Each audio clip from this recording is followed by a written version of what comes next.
Hörmətli respondentlər, rəsmi statistika məqsədləri üçün hüquqi və fiziki şəxslər tərəfindən təqdim edilən ilkin məlumatların məxfiliyinin təmin olunması sahəsində həyata keçirilən tədbirlər çərçivəsində 2025-ci ilin mart ayından etibarən Dövlət Statistika Komitəsinin rəsmi statistika hesabatlarının təqdim edilməsi elektron xidmətindən istifadə zamanı Digital Login sisteminin tətbiqinə başlanacaqdır.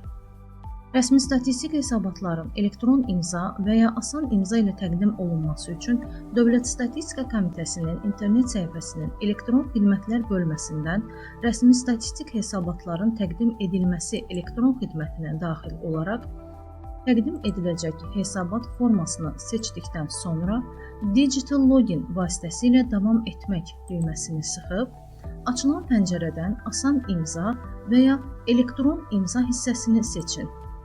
Daxil ol.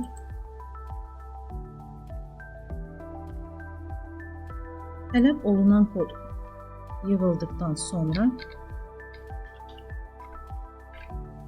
hesabat formasını təqdim edə bilərsiniz. Məlumat üçün bildirilir ki, keçid mərhələsi kimi 2025-ci ilin iyul ayınadək elektron və ya asan imzanın tətbiqi ilə yanaşı, rəsmi statistika hesabatlarının təqdim edilməsi hazırki qaydada, yəni statistik vahidlər tərəfindən elektron informasiya sisteminə kod və parol daxil edilməklə də mümkün olacaqdır. Keçid mərhələsi başa çatdıqdan sonra kod və parol vasitəsilə rəsmi statistika hesabatlarının təqdim edilməsi mümkün olmayacaqdır.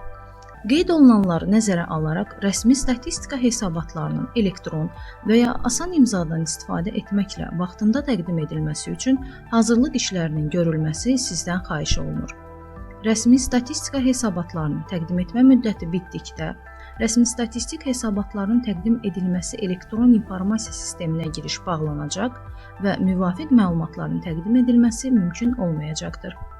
Statistik müşahidələrin aparılması üçün zəruri olan məlumatlar təqdim edilmədikdə və ya vaxtında təqdim edilmədikdə Azərbaycan Respublikasının İnzibati Xətalar Məcəlləsinin 389-cu maddəsinə əsasən inzibati xəta törətmiş şəxslər barəsində 300 manatdan 500 manatadək məbləğdə inzibati cərimə tətbiq ediləcəkdir.